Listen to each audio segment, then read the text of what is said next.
want everybody to take a look at your life rings and basically assess them. Let's take all of the herbivores first. Please stand up. All the herbivores, please stand up. Okay, how many herbivores? Now, I would say that you would be considered successful if 50% of you survive. Okay? Now let's take a look and see. We have 1, 2, 3, 4, 5, 6, 7, 8, 9, 10, 11, 12, 13, 14, 15, 16, 17, 18. Perfect, an even number. 2 punches from 2 different water sources. Please have a seat. Wow. If you did not get 2 meals from the berry bush, 2 different meals from the berry bush, please have a seat. Wow. If you do not have any green life cards, please have a seat. If you had to go see Dr. Shea, please have a seat. Let's talk about the things that made you so successful. What kinds of strategies did you use? Because obviously, you guys were able to survive at an amazing rate. So Robert, were there any other strategies that you guys used to help you survive? Nicole? Hiding. Raise your hand if you use hiding. Okay, does that happen in the wild? Yes. Yes, it does. Very good. What other strategies? Jessica? Well, I was on the lookout for anything. You were always watching, always vigilant. And I worked together with other herbivores. Okay, and work together. So those are 2 things. Let's talk about the first one first. Always vigilant, always watching. Raise your hand if you were a herbivore and you were always looking to see where the predators were.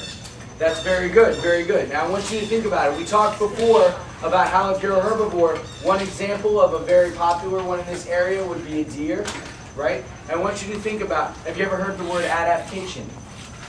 Adaptation? The herbivores have an adaptation, a very special adaptation. Where on the deer, for example, where are the deer's eyes located? Where are the deer's eyes located? In the front like us? Or are they in the side? Dr. Shea?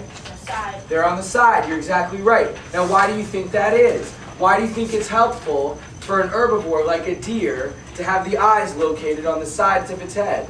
Yep. Exactly. So that when the deer is bending over to eat or do whatever, it can always be looking for predators. Always be vigilant. When was the time that you had to communicate, herbivores? Give me an example of a time that you had to communicate, William.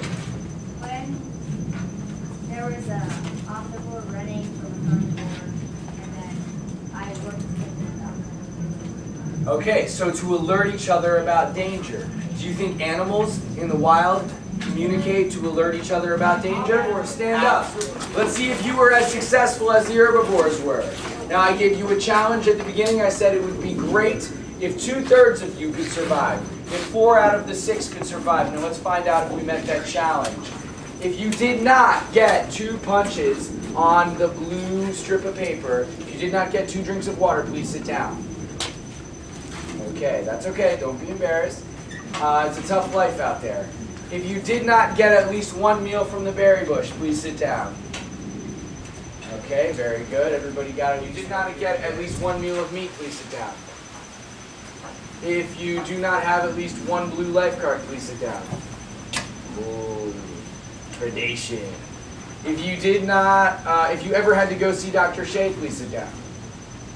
Okay, very good. 3 out of the 6 survived. That's 50%. That's not bad at all.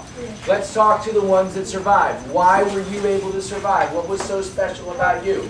What strategies did you use? Ian? I was always on alert, and I moved with groups, so sometimes go by myself. You traveled as a group sometimes and sometimes by yourself. What was the advantage of stand up? Carnivores. We had 3 carnivores. Now let's see how successful they were. If you did not get 2 drinks of water, please sit down. If you did not get 2 meals of meat, please sit down. If you do not have at least 1 red plastic life card, please sit down. If you ever had to go see Dr. Shea, please sit down. Okay, very good. Excellent. 2 out of 3 survived. That is great. We already talked about how the herbivores hid, right, to avoid predators, but it sounds like even the predator, even the carnivore, used hiding as a technique to try and catch you. Do you think that actually happens in the wild? Yeah. Things I want to talk about first. Let's look at, can I have the carnivores stand up again, please? All the carnivores stand up again. Okay, let's look at their life rings. Look at all of the green cards that they have on their life rings, the green and blue cards. Okay? Now, in this simulation, we didn't have a whole lot of herbivores totally lose their lives. And we had a lot, you know, I see a lot of them that have maybe 1 or 2 cards, but none of them were completely dead. But they did lose a few lives. Now, I wonder, what do you think would happen if I completely eliminated the carnivores? Like if we totally eliminated them, you guys can all were destroyed, what would happen to the herbivores in terms of numbers? Would those numbers increase or decrease? Increase. Sungmin? Increase. Exactly. So I want you to think about now, can you think of any herbivore in the wild, sort of in our area, whose numbers have really increased? Now, we do know that the deer population in this area has increased rapidly, right? You can tell because you can't really go anywhere. Didn't we see deer out there in the playing area? Yeah. Yeah, they're everywhere. You know, part of the reason why the deer have increased in numbers so drastically is because they have no more natural predators. Now, there used to be mountain lions and things like that in this area, but since humans have moved here and settled and civilization has entered into the picture, we don't really see mountain lions. So they don't really have any more natural predators.